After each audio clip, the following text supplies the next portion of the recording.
Hello everyone. Today we will discuss about allosteric inhibition. Allosteric inhibition is a mixed kind of inhibition in which the inhibitor binds to the enzyme at a site other than the active site but on a different region in the enzyme molecule, and the site is called as allosteric site. So in allosteric inhibition, the inhibitor binds to a site other than the active site but on the different region in the enzyme, that is called allosteric site, and the inhibitor binds to this allosteric site. Allosteric inhibition does not follow the Michaelis-Menten hyperbolic kinetics. Instead of that, it gives a sigmoid kinetics. So allosteric enzymes gives a sigmoid kinetics. Allosteric inhibitors shift the substrate saturation curve to the right. This is allosteric inhibitor. This is with the no inhibitor. Then this is positive modulator. So the allosteric inhibitors shift the substrate saturation curve to the right.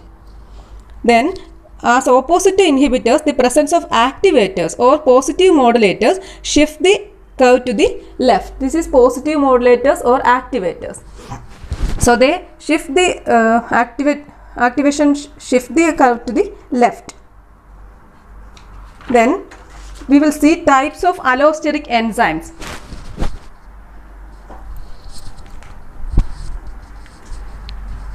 Types of allosteric enzymes.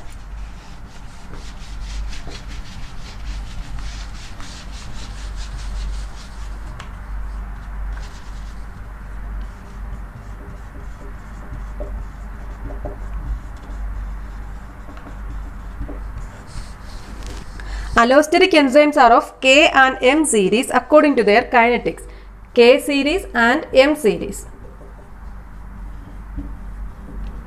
According to their kinetics, allosteric enzymes are of two series, that is K and M series. In K enzymes, for example, aspartate transcarbamylase. Aspartate transcarbamylase and PFK, that is phosphofructokinase. In this, the allosteric inhibitor lowers the substrate affinity. So rise in Km. Km rise and Vmax is unchanged.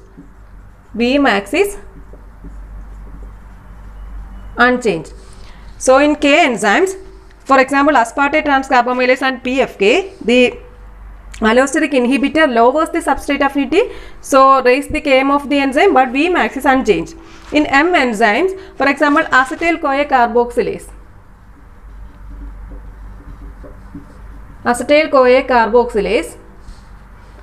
The allosteric inhibitor reduces the maximum velocity, that is Vmax is reduced, but no change in Km or substrate affinity. No change in Km. In M series, the allosteric inhibitor reduces the maximum velocity but no change in Km or substrate affinity. Then, if the final product allosterically inhibits the enzyme, it is called as feedback allosteric inhibition. This we will see examples of allosteric enzymes. First one is aspartate transcarbamylase. Aspartate transcarbamylase or ATCase.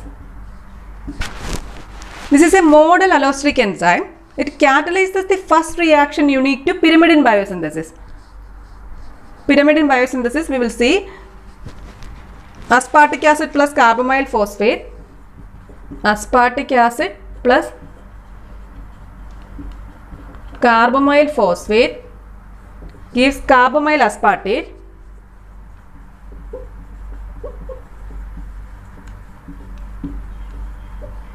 Then after series of reaction, that is 6 steps, the end product will be cytidine triphosphate CTP. This is the end product.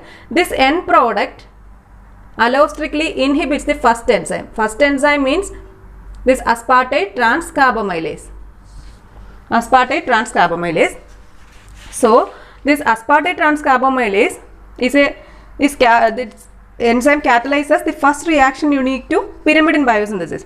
This ATCase is feedback inhibited by cytidine triphosphate because that is the end product. Then following treatment with mercurials, following treatment with the mercurials, ATCase loses its sensitivity to inhibition by CTP.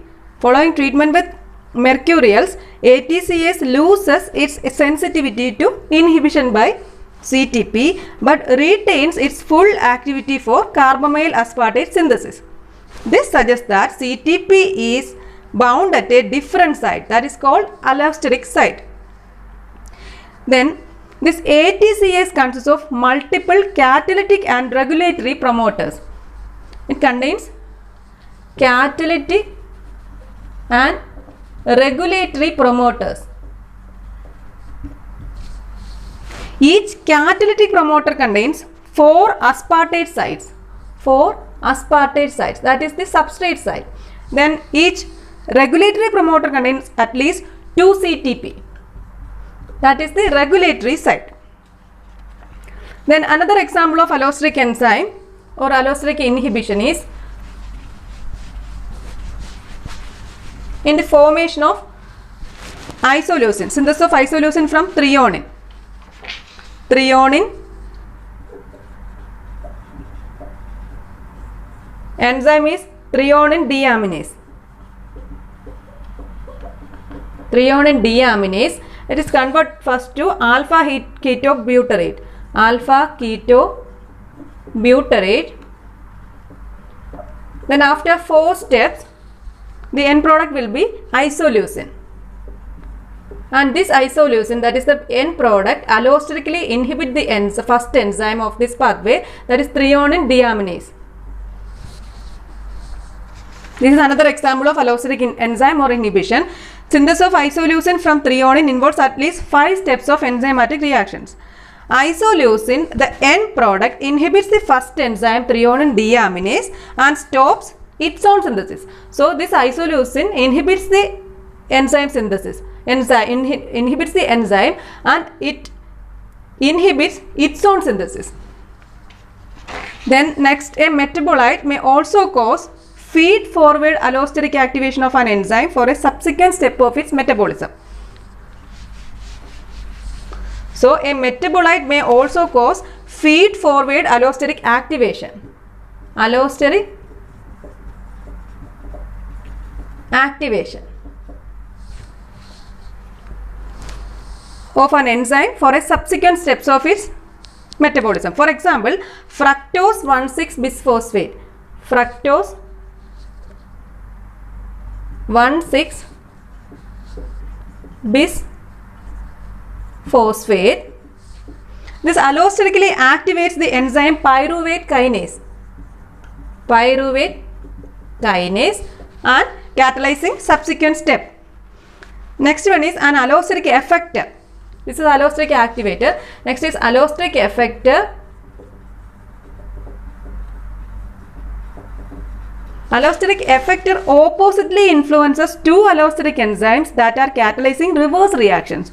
For example, AMP, it allosterically activates phosphofructokinase and it allosterically inhibits fructose 1,6-bisphosphatase. So in this case, an allosteric effector oppositely influences 2 allosteric enzymes that are catalyzing reverse reactions. For example, AMP allosterically activates PFK and AMP allosterically inhibits fructose 1,6-bisphosphatase. Next one is, we will see examples of allosteric modulation.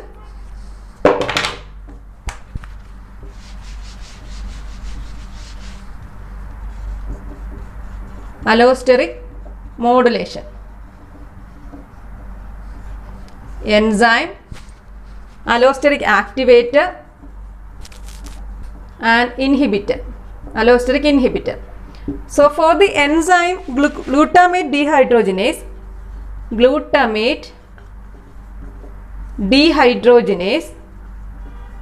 the allosteric activator is ADP and the allosteric inhibitors are ATP and NADH. ATP and NADH for the enzyme glutamate dehydrogenase. The next one is hexokinase. For hexokinase enzyme, allosteric activator is ADP, then allosteric inhibitor is G6-phosphate, glucose 6-phosphate and ATP. Next one is pyruvate carboxylase. Activator is acetyl-CoA and inhibitor is ADP. So these are the examples of allosteric modulation. Next is, in oligomeric enzymes, the allosteric site and active site are located on different subunits. Changes in the enzyme substrate interaction due to the allosteric effects of regulatory molecules other than the substrate are called heterotrophic allosteric modulations. Heterotrophic allosteric modulation. So it causes changes in the enzyme substrate interaction. Changes in enzyme substrate interaction due to the allosteric effects of regulatory molecules other than the substrate. And this is called heterotrophic allosteric modulation. Then when this binding of a substrate enhances the interaction between the allosteric enzyme and more molecules of the same substrate, it is called as homotrophic allosteric effect. So when the binding of a substrate enhances the interaction between the allosteric enzyme and more molecules of the same substrate, it is called homotrophic allosteric effect. Allosteric activators and inhibitors exhibit positive and negative cooperativities with the substrates. Binding of substrate to one promoter enhances the binding of the same to another promoter or another substrate binding site on the same enzyme molecule. So this is about allosteric inhibition. Next we will see feedback inhibition.